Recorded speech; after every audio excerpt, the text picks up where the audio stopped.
Hi guys, I'm Bhatty, and today's topic is about how to explain to a non-gamer what you do as a game developer for a living.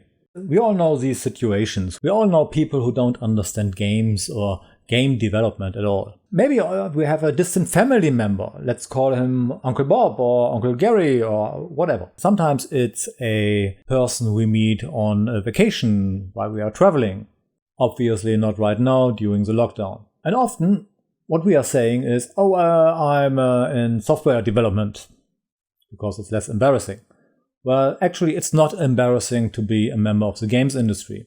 We are actually the leading form of media in the 21st century. Have a look at the numbers, I suggest. For example, in 2015, the total revenue of games was larger than of the music industry and the film industry together. Think about that, Uncle Bob. So you say something like, I'm a game designer. Oh, you make the graphics. No, I'm a game designer. So you're a programmer. No, I'm a game designer. So forget it. They will never get what you're doing. And trust me, don't start with game mechanics because they don't understand it. But what you can do is you can use something they know to explain what you do for a living. There are two methods you can apply.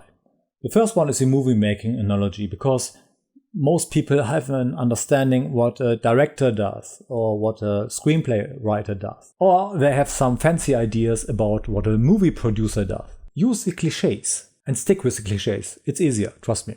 The movie-making analogy is pretty great. You can say, okay, I'm a game director, which is similar to a movie director. And then you can explain what you're doing. You come up with a vision as an author. You direct it to the team and you supervise the production as a producer. I know it's not in every company. The second part is the Napkin-RPG. And all you need for that is a napkin and a pen.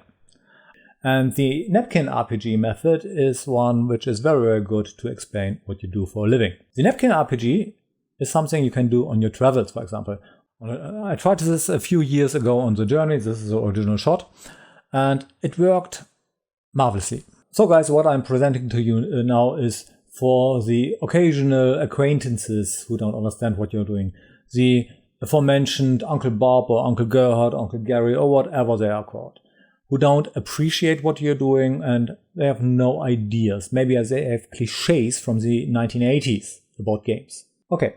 Now, with these two things, we can get started. What do you need?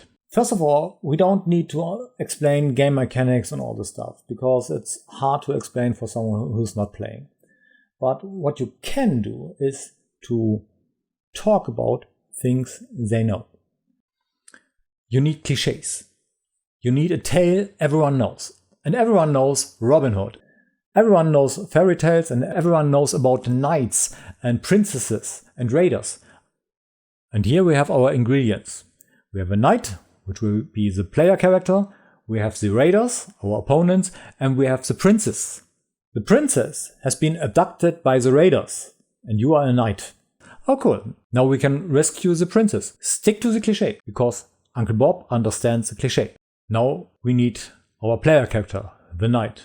It's a knight, of course, he has a horse, and of course our knight has a sword, maybe a shield, maybe a backpack with something to eat and to drink, some torches, a rope.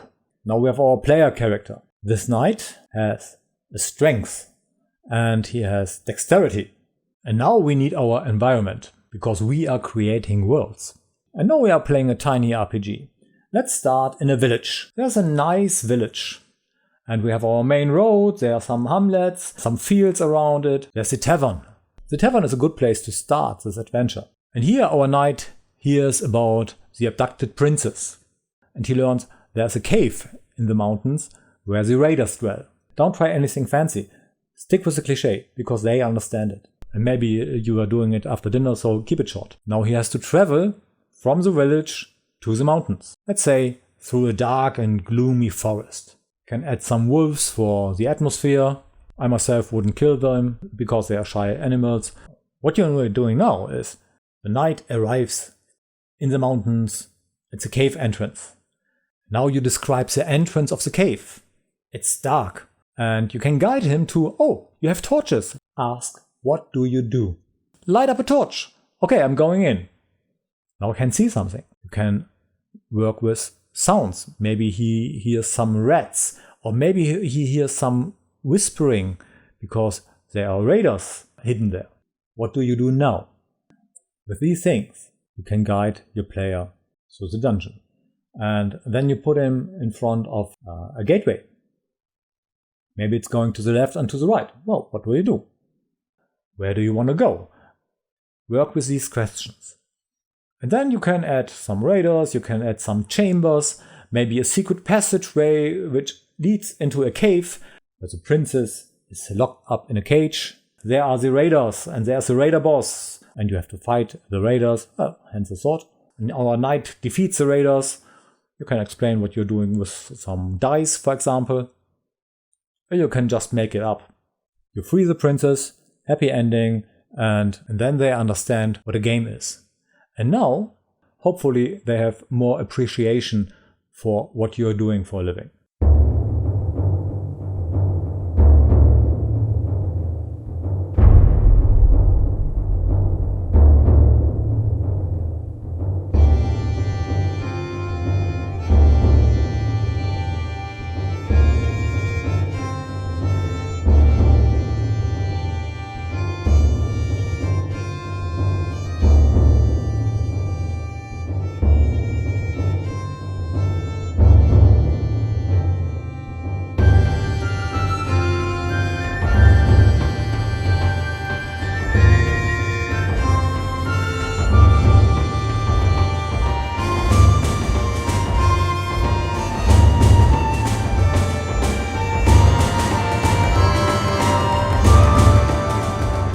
Well, that's all I have for now.